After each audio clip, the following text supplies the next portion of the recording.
presta atención. El nombre no lo voy a dar porque el nombre pues es anónimo. Vamos a guardar el anonimato. Pero yo quiero leerte este testimonio, así que pon atención. Dice: los recuerdos más tempranos de mi niñez son de peleas, gritos y golpes.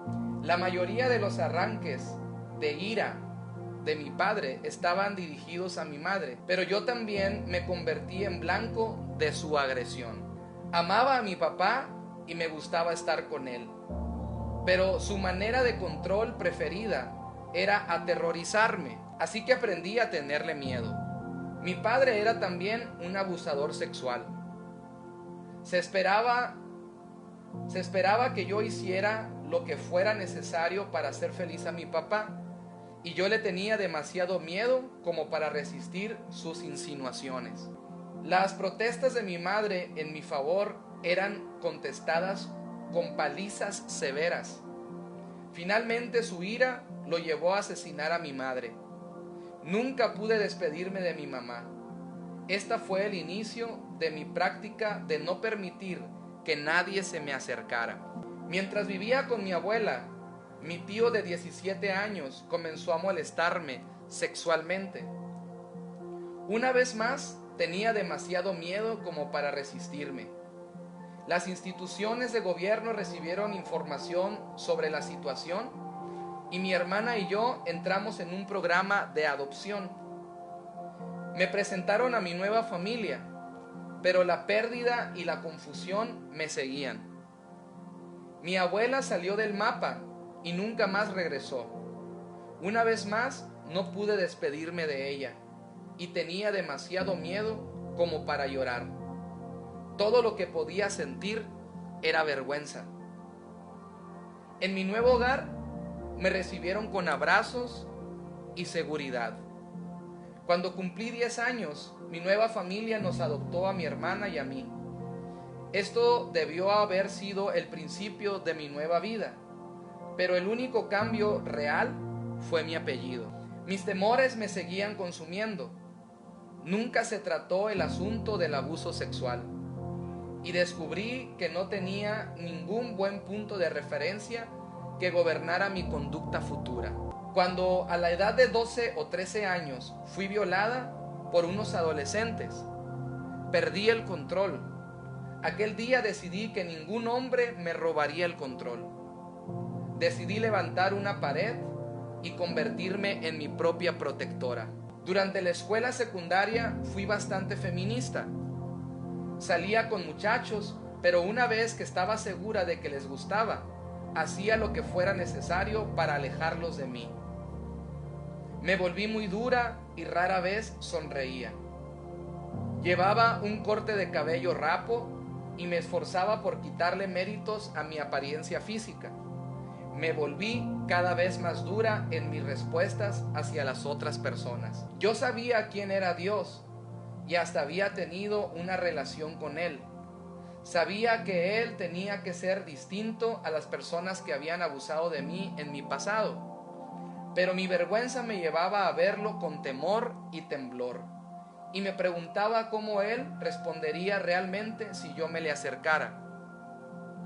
Pero Dios, en su amor, siguió tras de mí. Durante una representación de la crucifixión, extendí mis manos hacia Él, igual que la mujer que tocó el manto de Jesús, y no quise soltarlo. Aquel fue el momento que cambió mi vida. Comencé a servir a Dios con entrega absoluta.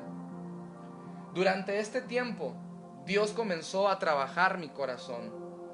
Con su bondad y misericordia, Él empezó a revelárseme y yo comencé a entregarle mi dolor. Algunos años más tarde, conocí a mi esposo. Mis viejos temores comenzaron a reaparecer y vivía en un miedo constante. El muro de aislamiento que había levantado cuando era más joven se estaba reforzando. Sin embargo, Dios no se rindió conmigo. Él no permitió que me escabullera. En lugar de esto, me dirigió a un proceso de liberación en mi iglesia. Él se encontró conmigo en mi lugar de desesperación. Cuando escuché por primera vez acerca de la liberación, supe que tenía que estar allí, pero me aterraba la idea de tener que abrirme y exponerme. Me acerqué con toda la fe que tenía, creyendo que si Dios en verdad estaba allí, Él me sanaría. Cuando asistí a la primera reunión, me sorprendió mi apertura y lo segura y apoyada que me sentí. Dios estaba allí realmente. A medida que fui trabajando en el proceso de liberación, comencé a ver los cambios en mi vida.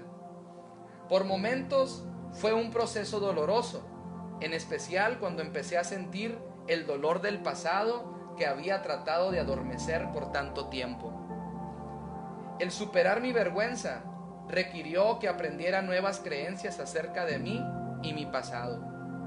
Tuve que aprender a creer en la palabra de Dios, por encima de mis propias ideas y las de otros. Tuve que discernir lo que era y lo que no era mi responsabilidad. Esta jornada ha sido liberadora. El toque de Jesús ha traído limpieza y restauración a mi vida. Ahora entiendo que el abuso no fue mi culpa y que la vergüenza no viene de Dios.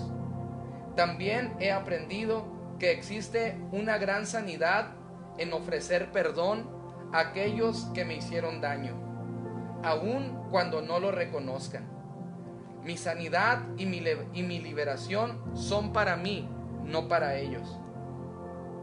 Cuando leí que la mujer que tocó el manto de Jesús fue sanada por su fe y escuchó las palabras "vete en paz", supe que yo también había sido sanada, que he sido completamente restaurada y bendecida por Dios. Es necesario ser sanado porque lo que hace un abuso es que deja muchas heridas, deja muchos complejos, deja muchas inseguridades en el corazón de la persona que lo ha vivido. Tú tienes que saber que se necesita un proceso, que Dios trabaja nuestro corazón en procesos y poco a poco vamos siendo libres de muchas cosas, pero necesitamos empezarlo y necesitamos empezarlo ya. Dice también el Salmo 34:18, dice: el Señor está cerca para salvar a los que tienen el corazón hecho pedazos y han perdido la esperanza. Si tú tienes el corazón hecho pedazos por causa del abuso, si tú tienes el corazón ya sin esperanza, ya no tienes esperanza de que esto vaya a cambiar algún día, pues entonces dice que el Señor está cerca de ti. El Señor no está lejos, el Señor está a tu lado, el Señor está sufriendo junto contigo porque quiere que salgas de esto que tú estás viviendo. Entonces tú tienes que saber que Él te quiere ayudar, que Él te entiende y que hay un proceso que tú puedes vivir y que tú puedes llegar a la sanidad de tu corazón.